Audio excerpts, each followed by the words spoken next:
Hello, it's Holly with H2KAKWS, and today I'm working on a Groundhog Day hop, and I'm using my H2KAKWS style.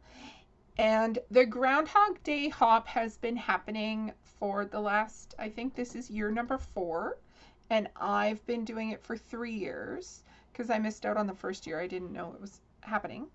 Anyway, what happens is you take the layout that you did on that day and you just repeat it and you keep repeating it and you keep doing multiple versions of the same layout. So you're basically scrap lifting yourself every year. And I love this. It's so much fun. And there will be links in the description box below for previous years. And so you guys can check that out. But this one I had fun with because originally in my first layout, I have a starburst pattern behind,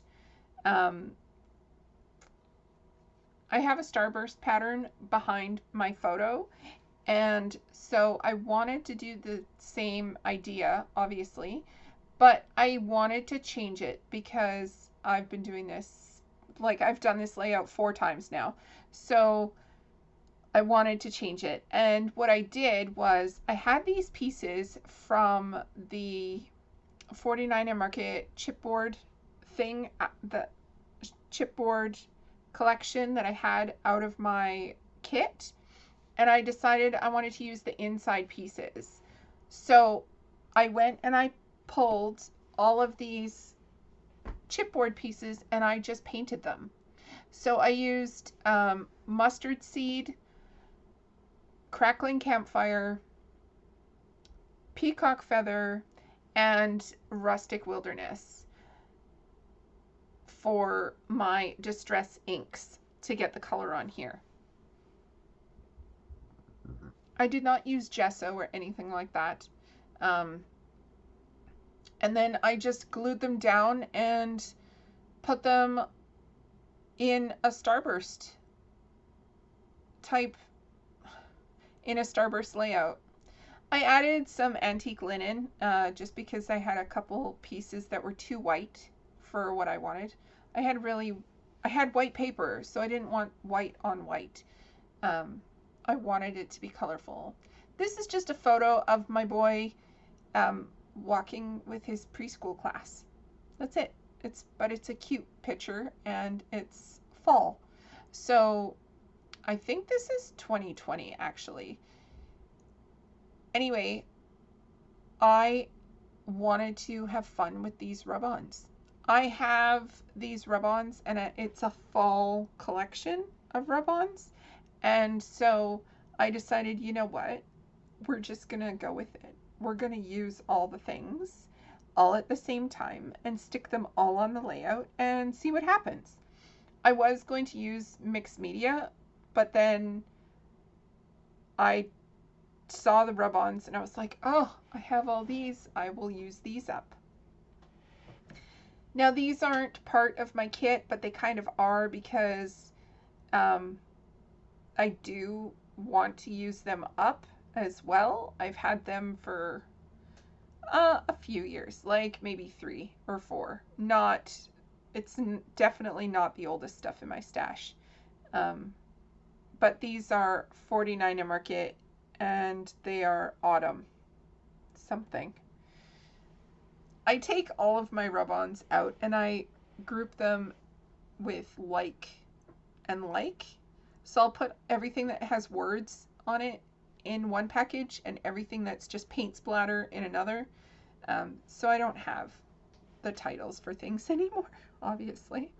But I do love the way that this turned out. It was so much fun to do. And I love the rub-ons as well because they're easy to use. They're mixed media looking. So the mixed media goes where I want it to go. It has the right vibrancy. It has the right texture. And I love the ability to layer. That's my favorite part about the rub-ons, is that if you plan it properly, you will get gorgeous layers.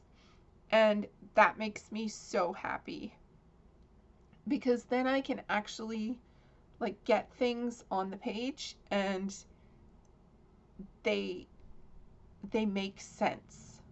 I don't have to peel things up and then stick things down again because they can be in layers. I also love how far these things go.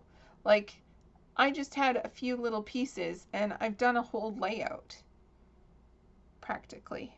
So, and I love that you can just use all of the little, like every tiniest little bit to make it fit and make it work.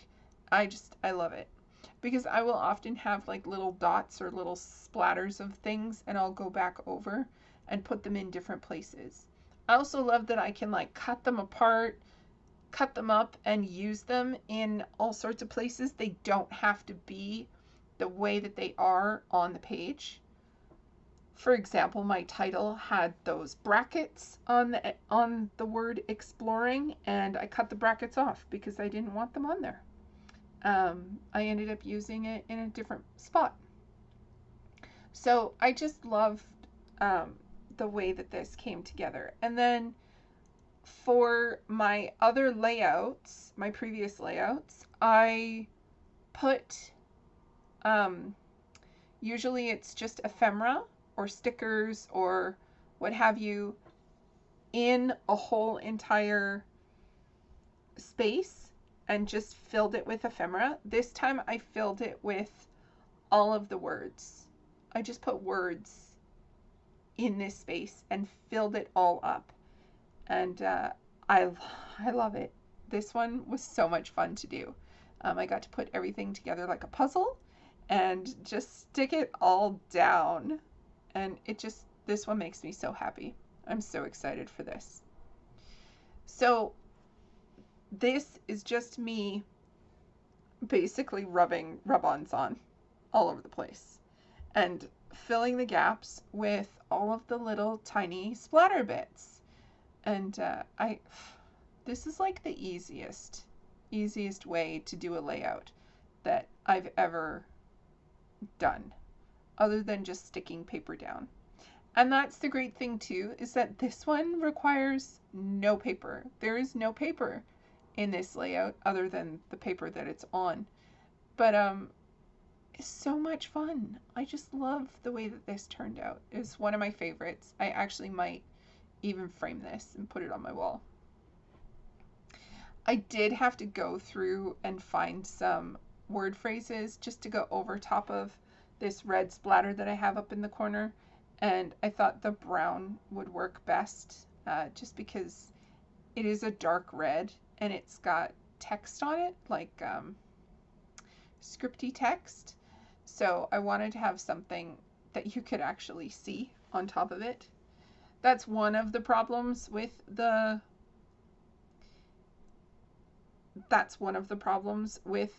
rub-ons, is that if you layer something light on top of something dark, you won't really be able to see it.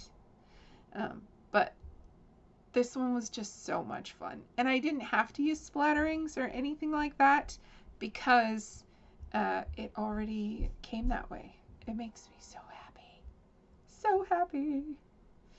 I did add a little bit of journaling, and then I added a couple enamel dots just to give it a little bit more texture.